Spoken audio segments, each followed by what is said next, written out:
Hey everybody, and welcome back. It's great to have you with us. My name is Brett, and it's so great to be journeying on this topic of rest with you all.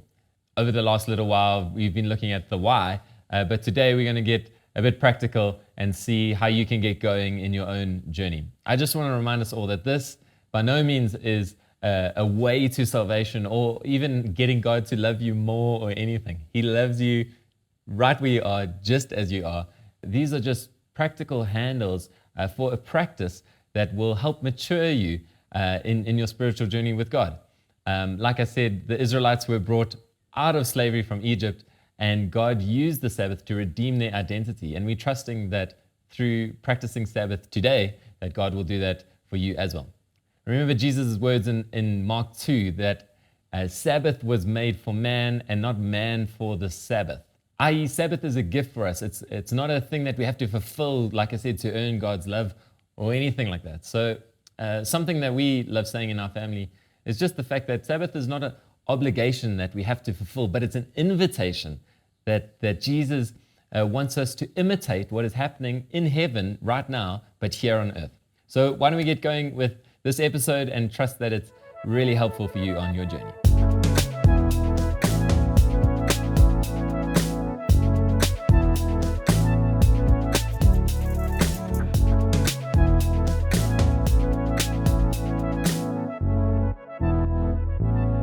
So as we've said before in previous episodes, the word Sabbath literally is the word Shabbat, which means to stop. And the word rest is this word nuach, which means to settle in. So Sabbath is essentially, it's stopping, it's resting, it's worshiping, and it's delighting in all that God has for us.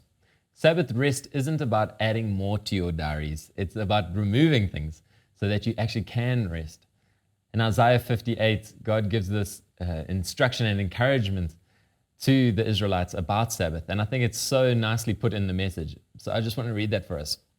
It says, "If you watch your step on the Sabbath and don't use my holy day for personal advantage, if you treat the Sabbath as a day of joy, God's holy day as a day of celebration, if you honor it by refusing business as usual, making money, running here and there, then you'll be free to enjoy God. Oh, I'll make you ride high and soar above it all. I'll make you feast on the inheritance of your ancestor Jacob. Yes, God says so." And just as it says there, God's heart for Sabbath is joy and celebration for us to be free to enjoy Him. So we're going to look at a few practical tips that as a family we try to institute that help us practice Sabbath. And again, this is not some formula that you need to tick off, but these are just things that help in starting the journey of Sabbath. We've got it wrong. We've adjusted things. We've grown. As we have had kids, things have got interesting and we've had to tweak things. But we trust for you that as you go on your journey, you'll also be able to tweak things, find things that maybe will bring you into a place of more rest and more enjoyment of God's presence in your life.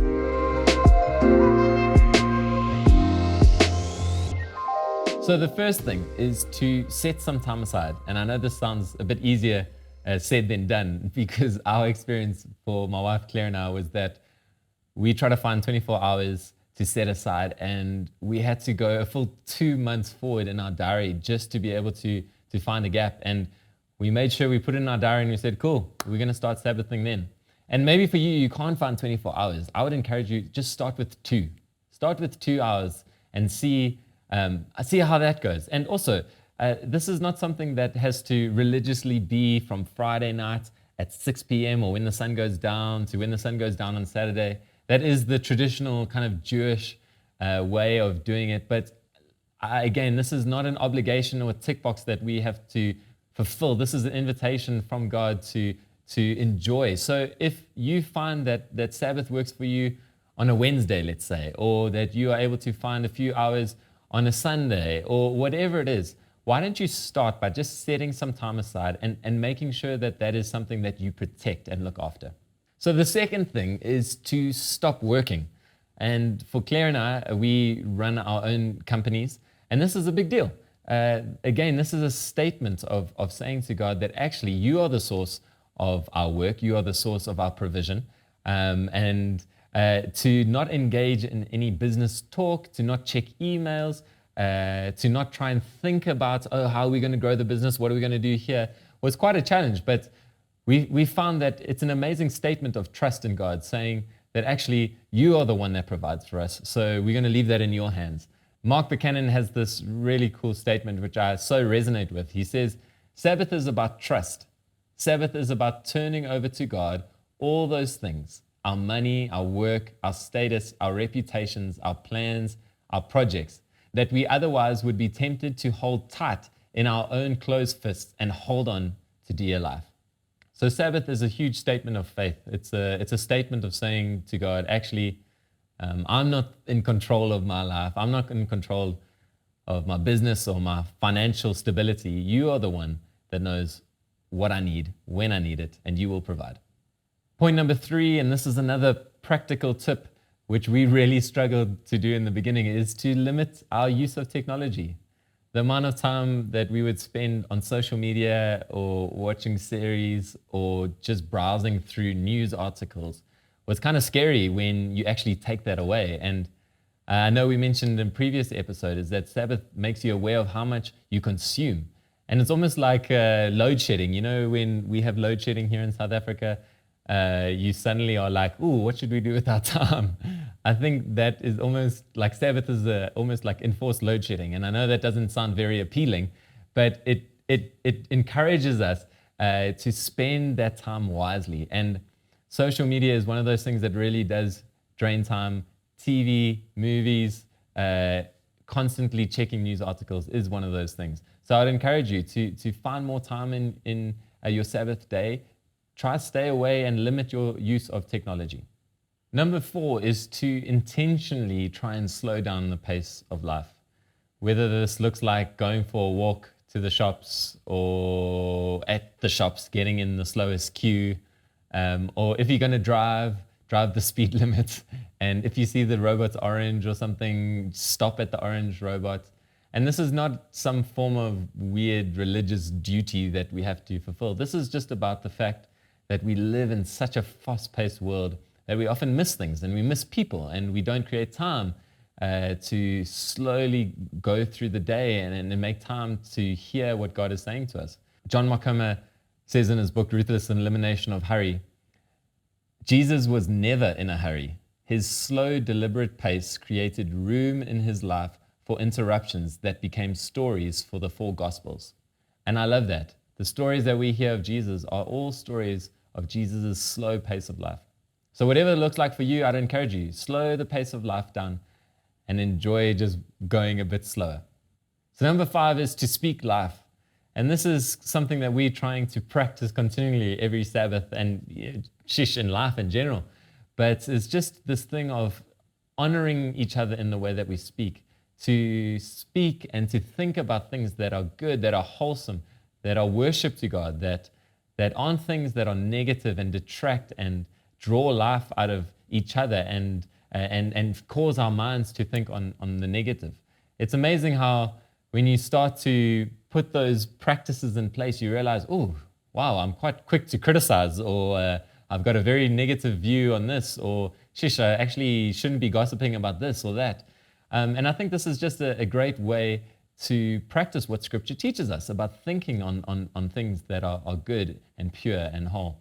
Again, Isaiah 58:13-14 speaks about this, and it says, honor the Sabbath in everything you do on that day, and do not follow your own desires or talk idly. And I think it's just a great encouragement and kind of just something that we are trying to practice and something that I trust you'll find life-giving for yourself as well. Point number 6 is to spend time with family. During our Sabbath break, we try and make sure that we do as much as a family, that if we are going to go somewhere, we go as a family. And if we go to the park, we go as a family. And we aren't separate from each other. We try and make sure that the moments together as a family are moments that are enjoyable, that are moments of fun and joy and laughter. And this isn't always super easy with kids, but I would encourage you that if you can, make those moments with your kids moments that they will remember for a long time of family fun, of moments that they will cherish and will always remember and that will build your family unit together. Point number 7 may sound like a bit of a contradiction after the last point, but it's this thing of silence and solitude. And we see Jesus practicing this and doing this so well. After moments of huge teaching moments with massive crowds, he will remove himself and spend time just with him and the Father. And I would encourage you, in amongst your time of spending time with family and spending time with friends and loved ones, that you should also try and carve out time where it's just you and God. I'm not usually a big journaler, but over this journey of Sabbathing, I've learned to journal and learned to hear what God is saying to me, and just to even jot down where I am at spiritually and where I'm at as a person, and what God is doing in my life. I've also found these times quite challenging. My mind sometimes races in every direction, and I think that's the beauty of it, is just asking God to just speak to you in the silence, in the solitude, and just trusting that He will lead and direct your thoughts into what He wants to say to you. Number 8 is another practical one, is that as much as Sabbath is spiritually rejuvenating and emotionally it kind of builds you up, there's also this thing of physical rest, is that on Sabbath, it's a fantastic time to rest physically, to get an early night's sleep. Does wonders for your body. To try and find a time to have an afternoon nap and just enjoy the fact that your body can rest and rejuvenate. With kids, this is often a real struggle, if I'm honest, but we've learned to try and find those times. If we can nap, we can nap, and just to physically also rejuvenate is a fantastic benefit of Sabbath. Number 9 is something a bit fun. It's just about making meal times the most special meal of the week. For us, whether it's a Friday night dinner or a Saturday morning breakfast, food is a great conduit of celebration and of joy, and we just try and make sure that those meal times as a family are full of joy and full of celebration. Claire makes this incredible Dutch pancake, which is just great, and it tastes amazing, and it's just, for us as a family, it's something that's very special. We don't make Dutch pancakes on any other day, and that's not a religious thing. That's just the fact that we want to make Sabbath as special as it can be. So we have Dutch pancakes on a Saturday morning. We just try and make sure that our meal times together are something that everyone looks back on and goes, that was a fantastic time of celebration, and to just enjoy the provision of God in those moments. And then lastly is worship.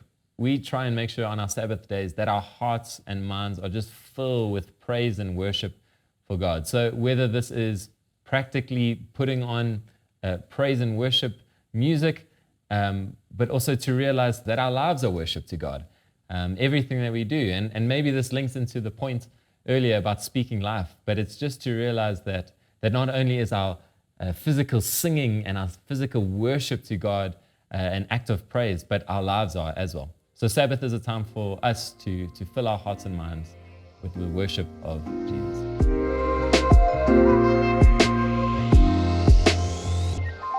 So those are a few little things that we as a family like to do on our Sabbath day, and I just really want to reiterate the point that this is not a religious tick-the-box kind of formula. For you may be someone who's single, who's trying to outwork Sabbath. You may be someone that has 10 kids that is trying to figure out how to do this. I would encourage you to invite the Holy Spirit to kind of lead and guide you in these moments. There may be things on here that you find, actually, no, that doesn't work for our family and our family rhythms. That's totally fine. Again, the heart of Sabbath is not an obligation to fulfill, but it's this invitation for us to just live from a place of rest and to imitate the rest that is happening in heaven here on earth. I trust that these practical tips have been helpful and inspiring and stir you to start your own journey of a Sabbath practice in your own life. Cheers.